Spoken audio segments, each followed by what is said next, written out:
WWE's opening for the forbidden door with Impact Wrestling, as far as I'm aware, unless something horribly goes wrong. And considering this is WWE, yeah.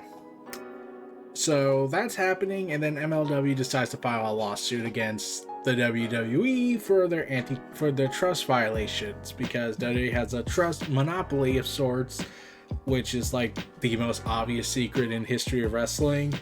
So on January 12th, it got reported that MLW has taken legal action against WWE, filing a lawsuit on January 11th saying, based on allegation and ongoing attempts to undermine competition and monopolize the wrestling market by interfering with MLW's contracts and business prospects. The full details on the press release was professional wrestling company Major League Wrestling MLW Media Limited Liability Company filed a lawsuit today against World Wrestling Entertainment Incorporated. I'm pretty sure Vince got a little heated when he had to hear the words wrestling in his name. The federal court antitrust lawsuit is based on WWE's ongoing attempts to undermine competition and monopolize the professional wrestling market by interfering with MLW's contracts and business prospects.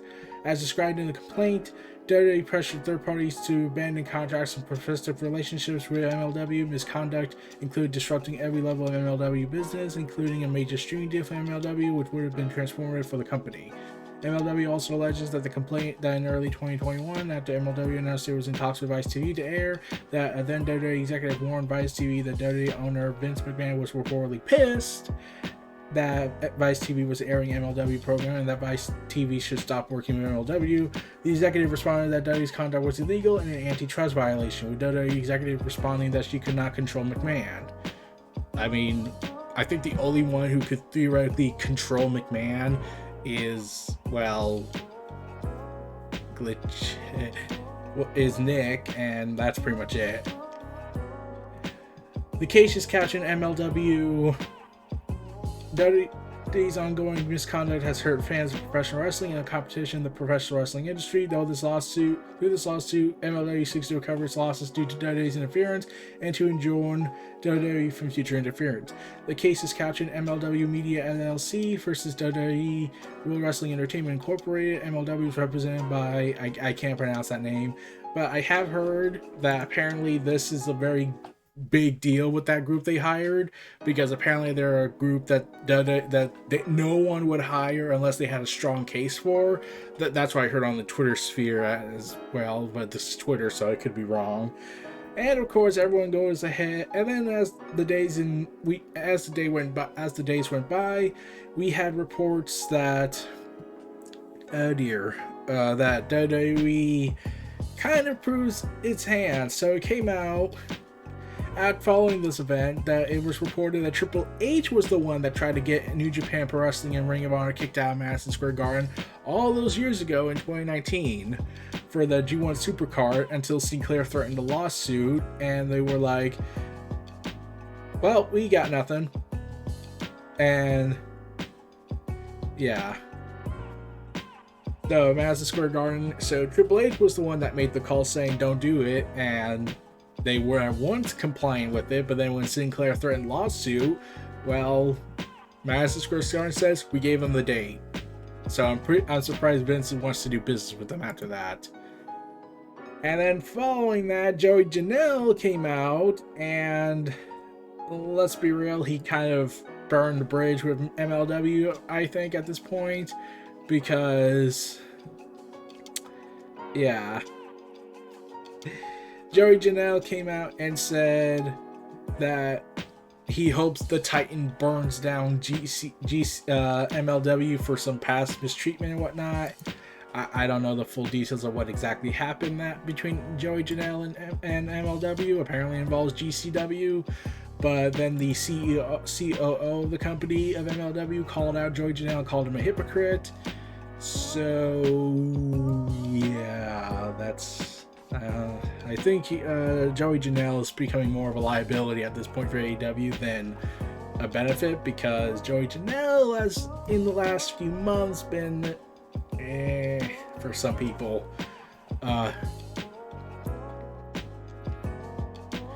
So yeah, And then today, even WWE continues to prove their monopoly and whatnot, and trying to control everything. Saying about AEW's blood and guts approach is, if you look at the gory self-mutilation that bloodied several women on the December 31st event on TNT, it quickly becomes clear that they are a very different business. We had an edgier product in the Attitude Era, and in 2022 world, we don't believe that type of dangerous and brutal displays appealing to network partners, sponsors, venues, children, or the general public as a whole.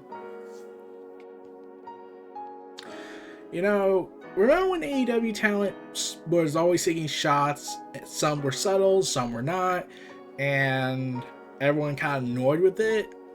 Except these were legit criticisms people had with WWE. But you know, when you mock the E, it's offensive to the tribalists. So when WWE does it, and their way is not to make fun of their jokes, it's to deliberately hurt someone else, that gets a pass.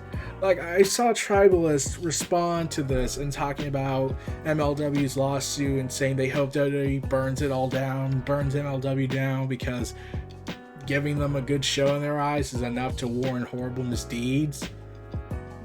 It's just this conundrum we're living in, that WWE in their eyes can do no wrong. And like, yeah, I'm not saying AEW is this pristine company that's absolutely perfect.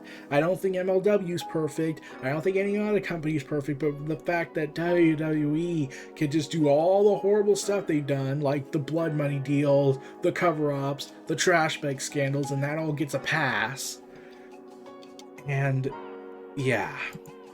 But yeah, MLW, I would think they have a case if they take this to full serious level on this, and WWE will probably try and destroy them. And because this is a case I feel like could theoretically break MLW if they lose or they don't get something out of it. Because when you make a lawsuit like that, like, I think there's only been like a few people have done this, but that ever really won against WWE, but it's hard to really say. But so, as far as I recall, they're far in between, and they like to tout how much they like to destroy people when they go to war in the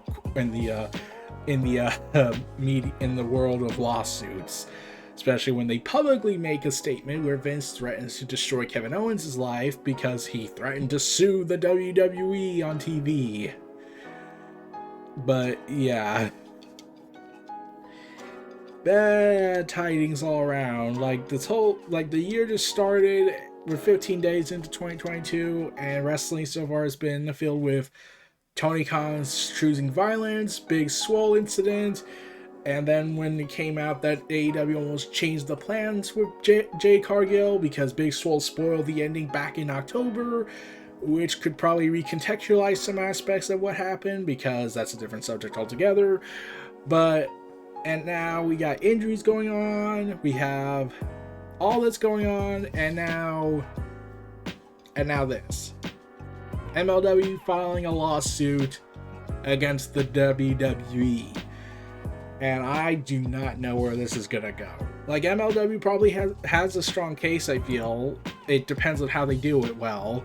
Because, let's be real, WWE is, for many people, a monopoly. It tries to control as much as they can. And I said on Twitter, watch, WWE's gonna relent on the third-party stuff just to give the vibe to everybody that, see, we're not totalitarian crazies.